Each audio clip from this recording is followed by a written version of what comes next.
Was this what you thought coming to LA was going to be? No, especially because I got signed pretty quickly. I got signed when I moved up to LA. Within a year, I got signed. So you thought it was just going to be... Bruno Mars, at 39, has finally broken his silence on the rumors that have haunted him for years. The gambling debt that supposedly owns him, the breakup everyone saw coming, the childhood trauma he's never discussed publicly. What he's revealed changes everything we thought we knew about the man behind the hits. This isn't just about money or relationships. It's about a kid who performed 1,000 shows before turning 10, lost everything twice, and built an empire while carrying secrets that would destroy most people. The truth is darker and more complicated than anyone imagined. Most kids at 4 years old are learning their ABCs. Bruno Mars was already a professional entertainer working 2 shows a night, 5 days a week. His family ran a musical act in Waikiki, and little Bruno became their star attraction. They called him Little Elvis because he wore a tiny glitter jumpsuit and mimicked Elvis Presley's moves with uncanny precision. In 1990, at just 5 years old, he performed at the Aloha Bowl halftime show in front of 40,000 people. The pressure was immense, but he thrived under those lights. By age 6, he appeared on the Arsenio Hall show. A year later, he landed a small role in Honeymoon in Vegas, earning $600 for 1 day's work. He later joked that it was his first Vegas residency, a comment that hits differently now. Before his 10th birthday, Bruno had already performed nearly 1,000 shows. That kind of childhood builds something deep inside, a need for applause that becomes as essential as breathing. Years later, when preparing for the Super Bowl halftime show, he said it felt like recess. But that childhood came with a price tag nobody talks about: the constant performing, the adult expectations placed on a child's shoulders, the inability to just be a kid. What happened next would shatter that glittering world completely. When Bruno turned 12, everything collapsed. His parents divorced, and the family act that had been his entire world suddenly ended. No more stages, no more applause, no more income. Bruno, his father, and his brother became essentially homeless, sleeping wherever they could find shelter. Sometimes they crashed in a yellow '93 Cadillac. Other nights they slept on rooftops in Waikiki. Once they even stayed in an abandoned bird zoo where peacocks screamed through the night, making sleep nearly impossible. They didn't have access to a real bathroom, so they'd sneak into hotel pools just to shower. Dinner was often Spam musubi from 7-Eleven, the cheapest option they could find. For 5 straight months, they lived without electricity. Bruno practiced guitar by moonlight because they couldn't afford amplifiers or even the power to run them. At school, other kids teased him mercilessly for wearing thrift store clothes. But Bruno kept pushing forward. He earned $75 a night impersonating Michael Jackson at local venues, money he used to pay for demo tapes and bus fare. That struggle forged something unbreakable in him, a determination that would later define his entire career. The humiliation, the hunger, the constant uncertainty created a drive that couldn't be stopped, but it also planted something darker, a fear of losing everything that would later manifest in the most destructive way possible. The habits he formed during those desperate years would come back to haunt him decades later. In 2003, Bruno finally got his shot. Music labels heard his demo and immediately saw dollar signs. They wanted him to be the next Ricky Martin, the next big Latin crossover sensation. There was just one problem. They wanted him to sing exclusively in Spanish and fit into their narrow vision of what a Latin artist should be. Bruno didn't speak Spanish fluently and had no interest in being packaged as someone he wasn't. He refused their demands, a gutsy move for a broke kid from Hawaii with everything to lose. Instead, he chose a name that meant something to him. Bruno came from his childhood, inspired by wrestler Bruno Sammartino. He added Mars because a girl once told him he was so confident he must be from another planet.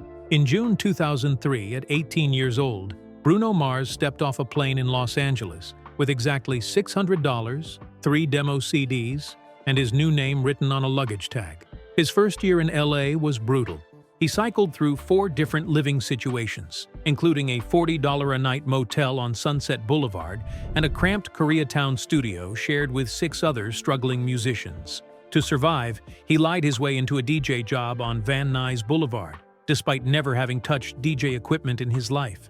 He got fired after just 2 nights, but that $75 kept his phone from getting shut off. Some weeks, he survived on nothing but 99-cent tacos from Jack in the Box. Then finally, in February 2004, Motown offered him a deal, but the contract was only 3 pages long.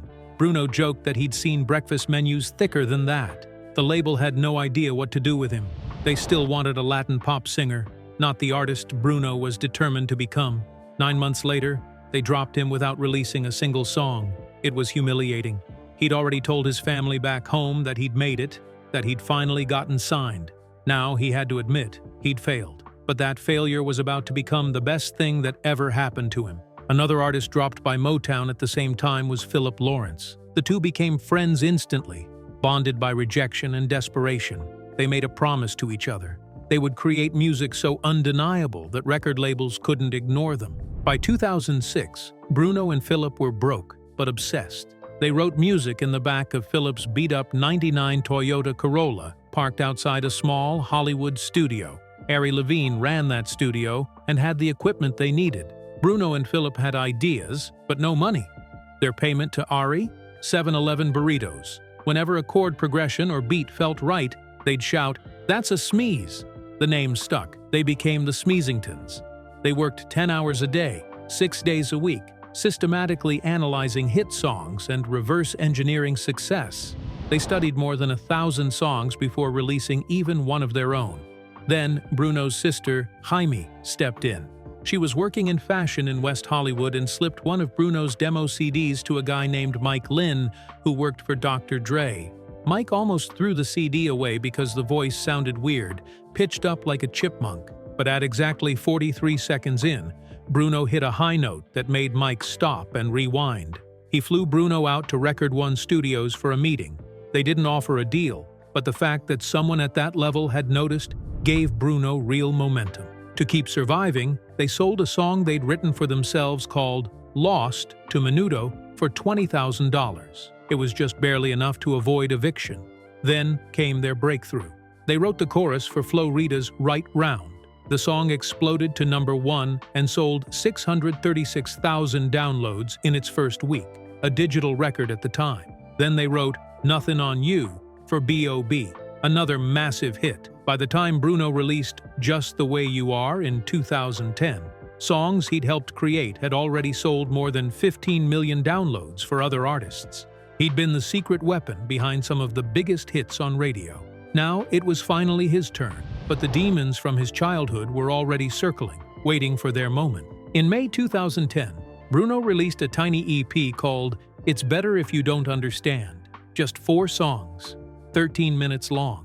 By the end of 2011, it had sold only 27,000 copies in the US. It looked like a flop, but 5 months later, he dropped Doo-Wops and Hooligans, and everything changed. Made on a $70,000 budget with no borrowed samples, the album went 7 times platinum in the US and crossed 15 million global sales by 2020. In the UK alone, it stayed on the official albums chart for 400 consecutive weeks. That's nearly 8 years. Longer than Abbey Road or even Thriller. Just the Way You Are entered the Billboard Hot 100 on August 7, 2010, and hit #1 just 8 weeks later. It stayed on the chart for 48 weeks and went 13 times platinum. In the US alone, it sold 6.7 million downloads, landing among the top 25 digital tracks ever. Then came Grenade, which pulled in 559,000 downloads during its peak week, the 8th biggest weekly total in music history at that time. Between January and March 2011, Grenade hit #1 on Billboard 3 separate times, something only 5 other songs have ever accomplished. By March 2011, Bruno had 2 songs each certified over 5 million in US sales. The only other artist to do that before him was Lady Gaga. The Grammys gave him 7 nominations in his rookie run, including Album and Record of the Year. No male solo debut had earned that since Lauryn Hill. He won Best Male Pop Vocal for Just the Way You Are at just 25, the youngest man to win that award since Stevie Wonder in 1974. Billboard named him their top Hot 100 artist. The FBI called him the best-selling global artist of 2011, beating even Adele's late-year surge. But behind the success, Bruno was already developing the habit that would nearly destroy everything. The childhood trauma of losing it all once was creating a desperate need to feel something, anything, and Vegas was right there, always ready to provide that rush. In October 2012, Locked Out of Heaven started slow at number 34 on the charts. Then it climbed steadily, hitting number 1 in just 11 weeks and staying there for 6 straight weeks. That made Bruno the first solo male artist since Bobby Vinton in 1964 to score 4 Hot 100 number 1s in his first 2 years. Even Michael Jackson didn't achieve that. Rolling Stone called it the Police revival nobody ordered, but everyone needed. That reggae rock beat broke up the EDM monotony dominating radio at the time. His second album, Unorthodox Jukebox, was supposed to be a tight, catchy dance record. Instead, Bruno secretly expanded the vision, stretching the budget to experiment with 9 different genres. From disco shimmer to bold sensual rock and even reggae, the label panicked, warning that radio wouldn't play an album this chaotic. Bruno gave up 4% of his future royalties to pay for live horns and vintage gear. Within a year, the album moved 6 million copies worldwide.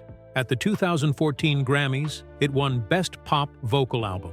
Engineers revealed each song used more than 120 individual audio tracks, more than any other nominee that year, even Daft Punk's Random Access Memories. Then came Uptown Funk. It started as a jam session in May 2014 and took 11 writers and 5 lawsuits before finally dropping in November. It went straight to number 1 and stayed there for 14 weeks, the longest number 1 streak of the decade until Old Town Road.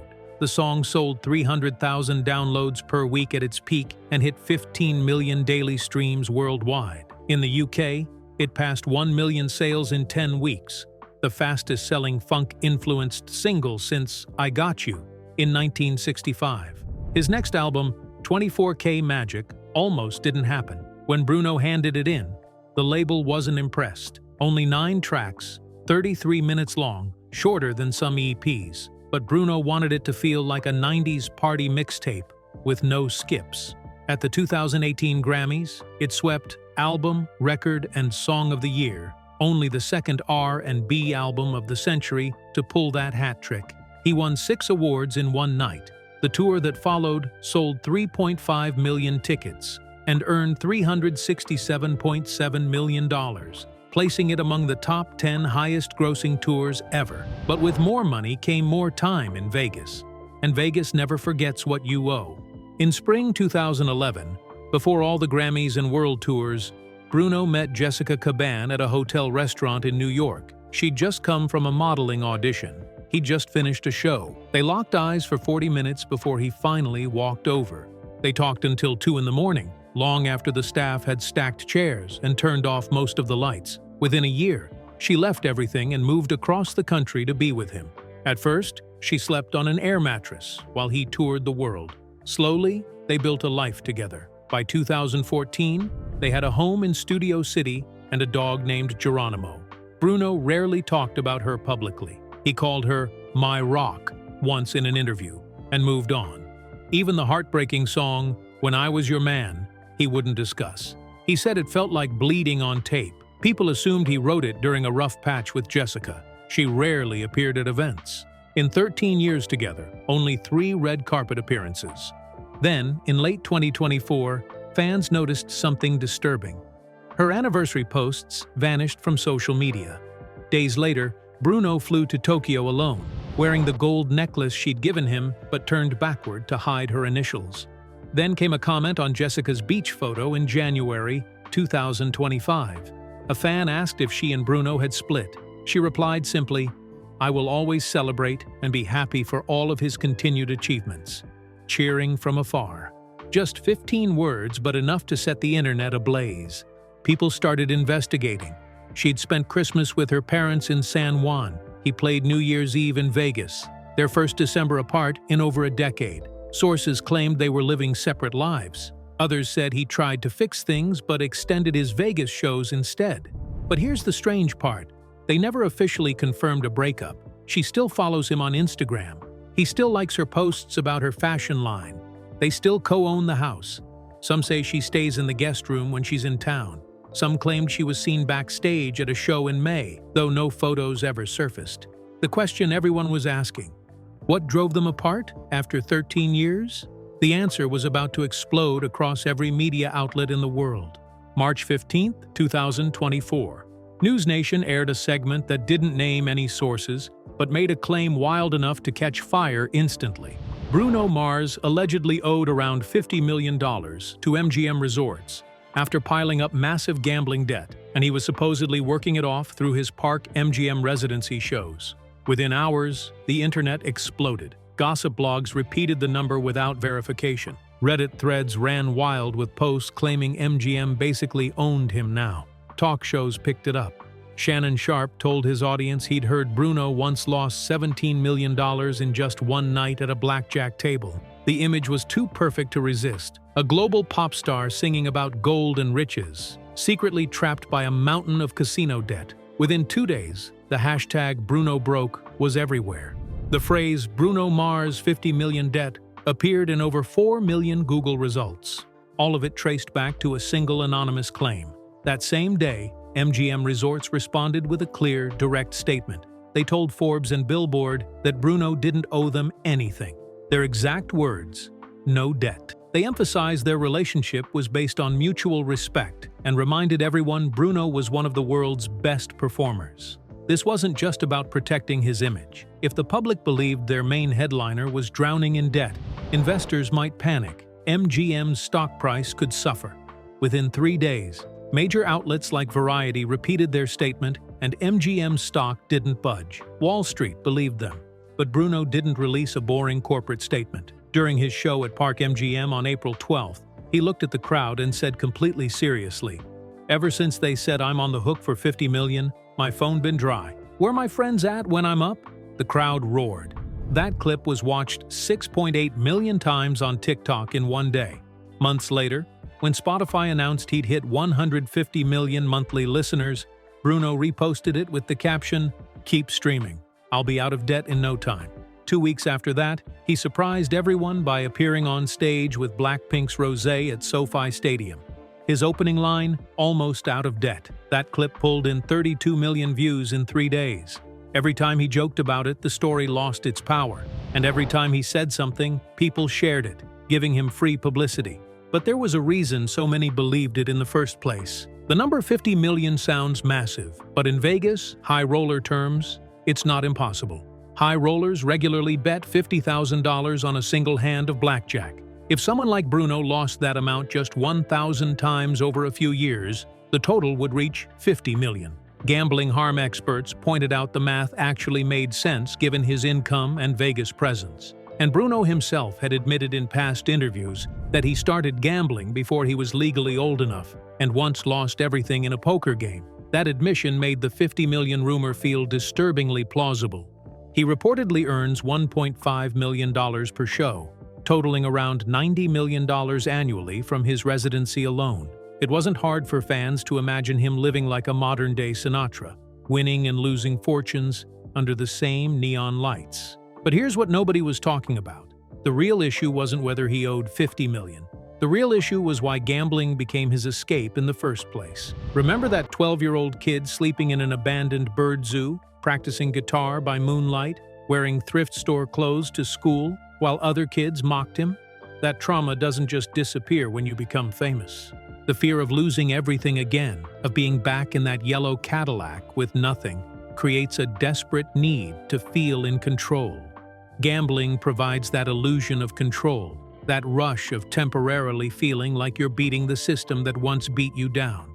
The childhood poverty, the constant uncertainty, the humiliation of having nothing. Those experiences carved something deep into Bruno's psyche. And Vegas, with its promise of instant validation and the thrill of risking it all, became the perfect drug. Whether he owed 50 million or $50 didn't matter. The pattern was there, visible to anyone willing to look past the headlines. The jokes he made about the debt rumor were his way of deflecting, of maintaining control over the narrative, the same way gambling gave him the illusion of control over chance. And Jessica, she saw it all. She watched the late nights turn into early mornings. She watched the man she loved chase a feeling he could never quite catch. 13 years of watching someone you love slowly disappear into the lights of the Strip takes its toll. Cheering from afar wasn't just about physical distance. It was about the emotional distance that had grown between them. The distance created by demons Bruno had been carrying since childhood. The boy who lost everything at 12 was still inside the man, still terrified it could all disappear again, still trying to prove something to himself that no amount of money or fame could ever satisfy. So there you have it. Bruno Mars, at 39, has finally confirmed what we always suspected, but never fully understood. It wasn't just about gambling debt or a breakup. It was about a kid who never got to process the trauma of losing everything, who turned his pain into art and his fear into fame, but never healed the wounds underneath. The rumors were never the real story. The real story was always about survival, about a boy from Waikiki who slept in an abandoned zoo and decided he'd do whatever it took to never be that powerless again. Keep watching for more untold stories that explain everything you thought you knew about your favorite artists.